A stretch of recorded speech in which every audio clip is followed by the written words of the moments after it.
If you are transitioning from PhD to postdoc to industry job, what is the value of your postdoc experience? That is a big question. जब आपको पता होता है कि आपकी value कितनी है, आपकी एक्सपीरियंस की वैल्यू कितनी है, then you can sell and you can ask for more salary, more better position and all those things. So इस वीडियो में बात करेंगे value of your postdoc experience.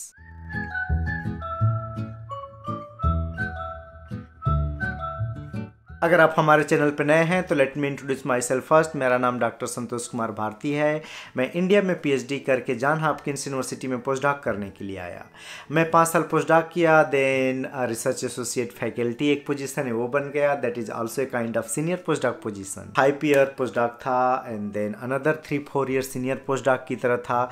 उसके बाद मैंने डिसाइड किया कि इंडस्ट्री में जाना है। सो हमारा जो 8 ईयर्स 9 ईयर्स जो पोस्टडॉक एक्सपीरियंस रहा है उसकी कितनी वैल्यू है इंडस्ट्री में। अगर कोई भी पर्सन इंडस्ट्री में अपना कैरियर सेटअप करना चाहता है तो उसे स्ट्रेट फॉरवर्ड रिकमेंडेशन है पोस्टडॉक नहीं करना चाहिए। कितनी भी बड़ी पोजीशन पे हो, कितनी भी अच्छी जगह पोजीशन हो, पोस्टडॉक की नहीं जाना चाहिए। अगर आपको लॉन्ग टर्म इंडस्ट्री में रहना है, इमीडिएटली पीएचडी के बाद आप इंडस्ट्री में जंप करो। आप हमारे चैनल पे नए हैं तो प्लीज़ हमारे चैनल को सब्सक्राइब कीजिए and I will produce more better good content for you. अगर आप पोस्टडॉक कर रहे हैं और आपका पोस्टडॉक एक्सपीरियंस है तो उसकी वैल्यू मल्टीपल चीज़ों पे डिपेंड करती है।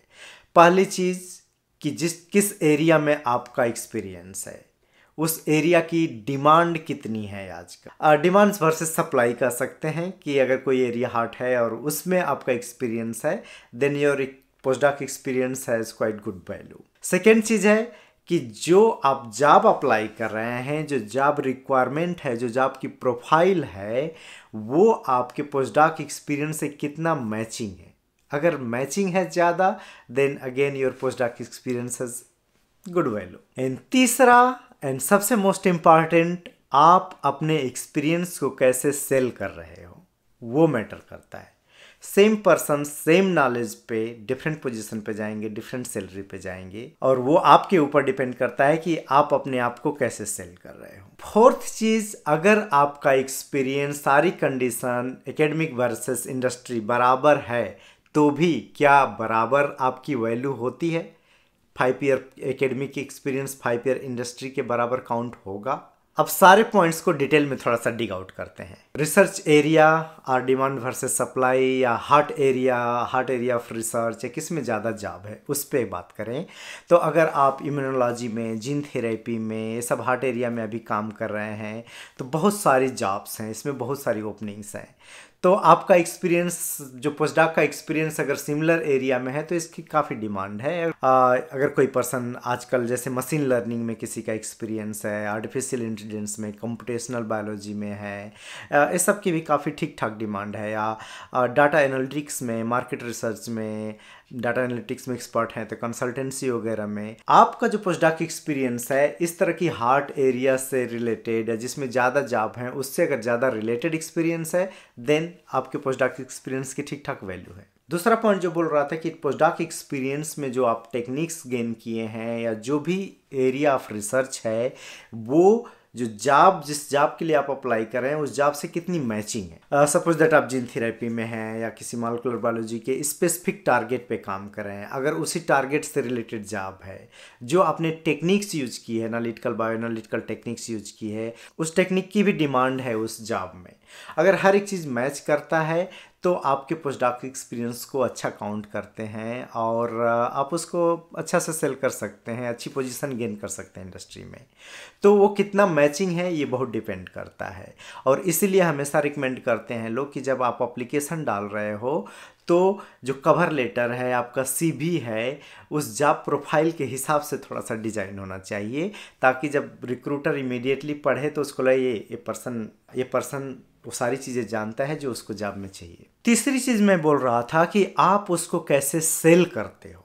सेल करने का यहाँ पे सिंपल मतलब ये है कि आपके पास सारी स्किल्स अगर है तो आप उसको इंटरव्यू में कैसे प्रेजेंट कर रहे हो, कवर लेटर में कैसे लिख रहे हो, सीवी में कैसे हाईलाइट कर रहे हो, जब वहाँ पे ऑन साइट इंटरव्यू देने के लिए जा रहे हो तो कैसे आप बता रहे हो कि आपकी जो कैपेबिलिटी है, आपका जो एक्सपीरियंस है, उनकी प्रॉब्लम को कितना अच्छे से सॉल्व कर सकता है। ये चीज़ कैसे उनको आप एहसास दिलाओगे या कैसे उनको इंटरप्रेट करोगे। जब अच्छे से जब रिक्रूटर को या कंपनी को लग जाता है कि नहीं ये पर्सन हमारी प्रॉब्लम सॉल्व कर सकता है एंड इस पर्सन के पास जो एक्सपीरियंस है वो वैल्यूएबल एक्सपीरियंस है, देन आप उनसे निगोशिएट कर सकते हो बेटर सैलरी के लिए, बेटर पोजीशन के लिए। सेम एक्सपीरियंस पे लड़के जाते हैं, सेम टैलेंट है, बट एक को हायर पोजीशन मिलती है, एक को लोअर पोजीशन मिलती है। एक पर्सन अपने आप को सेल नहीं कर पा रहा है। एक एग्जांपल देना चाहूँगा, आजकल मैं इंटरव्यू प्रोसेस में भी इन्वॉल्व हूँ, तो मुझे काफ़ी इंटरनली पता है कि कैसे सिलेक्शन होता है, कैसे हो रहा है। आप कितना टैलेंटेड हो उससे मतलब नहीं है, बट आप उस टैलेंट को कैसे प्रेजेंट कर रहे हो उससे मतलब है। एक लड़का 5 साल का एक्सपीरियंस लेके बोल रहा है मुझे सीनियर साइंटिस्ट पोजीशन चाहिए। सब ने बोला ठीक है, इंटरव्यू के लिए 1 घंटे बुलाया गया। 1 घंटे के इंटरव्यू में उसको multiple technical non technical question पूछा गया। टेक्निकल क्वेश्चन में कहीं भी वो प्रेजेंट नहीं कर पाया अपने आप को सीनियर साइंटिस्ट के लेवल पे। फिर भी उसको दोबारा चांस दिया गया, बोला गया कि फुल डे इंटरव्यू लिया जाएगा and then we will decide. और क्लियरली बोला गया था कि हमारे यहाँ जूनियर लेवल से सीनियर लेवल तक पोजीशन ओपन है, तो आपके इंटरव्यू के बाद डिसाइड होगा कि किस पोजीशन के लिए आप फिट हो रहे हो। जब रिक्वायरमेंट हमने बोला कि 1 घंटा आपको फुल प्रेजेंटेशन देना है जिसमें आप अपनी कैपेबिलिटी शो करोगे, कोई कॉम्प्लेक्स प्रॉब्लम सॉल्व किए हो, तो पर्सन प्रेजेंटेशन से भाग रहा था। वो बोला कि मैंने कभी नहीं दिया हूँ, ये रिक्वायरमेंट जरूरी है क्या? मैंने बोला yes, if you are looking for a senior scientist position you have to give a presentation. तो उस पर्सन ने ना बोल दिया and then it got cancelled. आप कैसे प्रेजेंट कर रहे हो, आपके पास कितना भी नॉलेज है, आप कैसे उसको सेल कर रहे हो, कैसे प्रेजेंट कर रहे हो, कैसे डिलीवर कर रहे हो, वो मैटर करता है। चौथी चीज जो बात कर रहा था कि अगर सब कंडीशन सेम रख लिया जाए, आपकी जिस एरिया में रिसर्च किए हैं, जो टेक्निक यूज किए हैं, जो कंपनी की रिक्वायरमेंट है, अगर हर एक चीज मैच कर रही है, तो भी क्या 5 साल का एकेडमिक का एक्सपीरियंस 5 साल के इंडस्ट्री के एक्सपीरियंस के इक्वलेंट रहेगा या नहीं रहेगा? सैडली बट ट्रू, नहीं रहेगा। इंडस्ट्री अगर अच्छी कंपनी में अच्छी जगह काम किए हैं, पीएचडी के बाद आपका 1 साल का एक्सपीरियंस है और किसी का पीएचडी के बाद 5 साल का एक्सपीरियंस है, इंडस्ट्री वाले को लोग प्रीफर करते हैं। बहुत कम केसेस में ऐसा होता है कि आपके पोस्टडॉक एक्सपीरियंस को काउंट करके सीनियर पोजीशन दे दें, बहुत कम केसेस में होता है। अब आप ये जानना चाहोगे कि क्या रीजन होता है कि एकेडमिक एक्सपीरियंस को इंडस्ट्री एक्सपीरियंस के इक्वलेंट नहीं काउंट किया जाता है। ये बहुत डिटेल टॉपिक है, इस पे भी मैं बात करूंगा, बट आपको समराइज कर देता हूँ थोड़ा सा कि क्यों नहीं काउंट करते हैं लोग। तो एक रीजन होता है working style. Working style academic में बहुत डिफरेंट होता है इंडस्ट्री से। जब मैं मास्टर के बाद इंडस्ट्री में काम किया था 1.5 साल इंडिया में एंड देन पीएचडी में काम करने गया था, तो मुझे खुद लगा था कि amount of time, quality of work, हर चीज़ में मुझे लगता था कि बहुत ज़्यादा डिफरेंस है। जो मैं इंडस्ट्री में 8 घंटे में काम करता था, एकेडमिक में बहुत रिलैक्स होकर हम उसी को 2 दिन, 3 दिन, 4 दिन में काम करते हैं। पीएचडी एंड पोस्टडॉक में आप एक प्रॉपर रिसर्च प्रोजेक्ट पे काम करते हो, सर्टेन टाइम में आपको फिनिश करना रहता है, बट अगर वो प्रोजेक्ट 1 साल की बजाय 1.5 साल हो गया तो कोई प्रॉब्लम नहीं है, 1 महीने की बजाय 2 महीने हो गया कोई प्रॉब्लम नहीं है। बट इंडस्ट्री में ऐसा नहीं होता है। इंडस्ट्री में each and every project has like strict deadline. इस वीक खत्म करना है तो इस वीक खत्म करना है, 4 वीक्स 8 वीक्स में उसको फिनिश करना है एंड सारी टीम को ऐसे कोऑर्डिनेट होकर काम करना है कि 4 वीक्स में वो 8 वीक्स में काम खत्म होना चाहिए। एकेडमिक में इस तरह डेडलाइन के साथ डिलीवरी नहीं होती है। सारे रिसर्च प्रोजेक्ट में हम लोग बहुत कोलाबोरेट होकर काम करते हैं, चाहे क्लिनिशियन हो, फिजिशियन हो, बायोलॉजिस्ट हो, बेसिक साइंटिस्ट से, क्लिनिकल साइड से, किधर की, बहुत कोलाबोरेट होकर काम करते हैं। बट एक्चुअली में जो इंडस्ट्री में टीम वर्क होता है और उस टीम वर्क में बहुत ज़्यादा डिफरेंस होता है। और एक जो बिगेस्ट प्रॉब्लम है एकेडमिक की कि हर एक चीज़ में हम लोग परफेक्शन ढूंढने लगते हैं। अगर हमको मैन्युस्क्रिप्ट के लिए पेपर सबमिट करना है, उसके लिए 5 फिगर बनाना है, तो हर एक फिगर को बहुत परफेक्शन में बनाते हैं। फिर वो प्रोफेसर को कलर नहीं अच्छा लगता है, डार्ट नहीं अच्छा लगता है, फिनिशिंग नहीं, रिजोल्यूशन नहीं, इसको चेंज करो, उसको चेंज करो, तो 5 फिगर बनाने में हम लोग बहुत टाइम लगाते हैं, हर एक चीज़ परफेक्शन करने में। इंडस्ट्री में perfection on time good thing है, but on time most important thing है। अगर आप ऑन टाइम नहीं दे पा रहे हो तो आपके परफेक्शन का कोई मतलब नहीं होता है। सो परफेक्शन को कोई नहीं काउंट करता है इंडस्ट्री में। बोल रहा है ऑन टाइम रिजल्ट डिलीवर होना चाहिए, रिजल्ट रिलायबल होना चाहिए, क्वालिटी रिजल्ट होना चाहिए, कोई भी चीज़ परफेक्शन में नहीं होनी चाहिए। अगर आप प्रेजेंटेशन दे रहे हो, प्रेजेंटेशन बहुत फैंसी लुक होने से नहीं मतलब है, प्रेजेंटेशन में जो रिजल्ट है उसको कैसे डिलीवर आप कर रहे हो, कैसे इंप्रेस कर रहे हो, कम्युनिकेट कैसे कर रहे हो, ऑन टाइम प्रोजेक्ट कंप्लीट कर रहे हो कि नहीं, ये इंपॉर्टेंट है। परफेक्शन कहीं नहीं मतलब है। एकेडमिक में हम लोग हर चीज़ हम अपने सॉल्व करने की कोशिश करते हैं। हमारा प्रोजेक्ट है, हमारा रिसर्च है, हम कर रहे हैं, आराम से कर रहे हैं। प्रॉब्लम भी आ गई तो सॉल्व कर रहे हैं, दूसरी प्रॉब्लम आ गई उसको सॉल्व कर रहे हैं, तीसरी आ गई उसको भी सॉल्व कर रहे हैं। नहीं, इंडस्ट्री में ऐसा नहीं चलता है।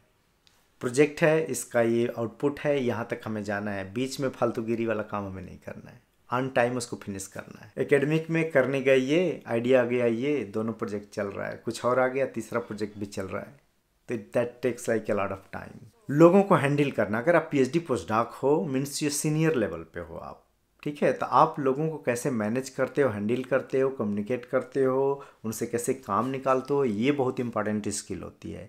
And most of the postdoc में, स्पेशली यूएसए में जो इमिग्रेंट आए हैं वो चीज़ें सीख नहीं पाते हैं, और मोस्ट ऑफ द लैब में बहुत बड़ी प्रॉब्लम है, और लोग रिस्पॉन्सिबिलिटी भी नहीं देते हैं। और कोई भी person PhD senior scientist position पे आता है, इन एबव पोजीशन पे जाता है, तो उसको टीम दी जाती है, 1-2 लोग दिए जाते हैं उसके अंडर काम करने के लिए। तो जब एक्सपीरियंस नहीं रहता है तो चीज़ें कॉम्प्लिकेट हो जाती हैं। सो ये बहुत सारा रीज़न है, और कंक्लूजन ये है कि जितना लंबा आप पोस्टडॉक करोगे ना, इवन उतनी प्रॉब्लम होती है इंडस्ट्री में ट्रांजिशन होने में। मैं भी एक्सपीरियंस किया हूँ, मेरे दोस्त भी, और बहुत सारे लोग एक्सपीरियंस किए हैं। तो जिसको भी लॉन्ग टर्म इंडस्ट्री में सेटअप होना है, आप पीएचडी के बाद जितना जल्दी इंडस्ट्री में घुसो उतना बेटर है। तो चलिए आज की वीडियो यहीं समाप्त करते हैं, फिर मिलते हैं नेक्स्ट वीडियो में। अगर आपको ये वीडियो अच्छी लगी तो अपने जानने वालों को साथ शेयर कीजिए, स्प्रेड कीजिए, और सब्सक्राइब नहीं किए तो सब्सक्राइब टू माई चैनल।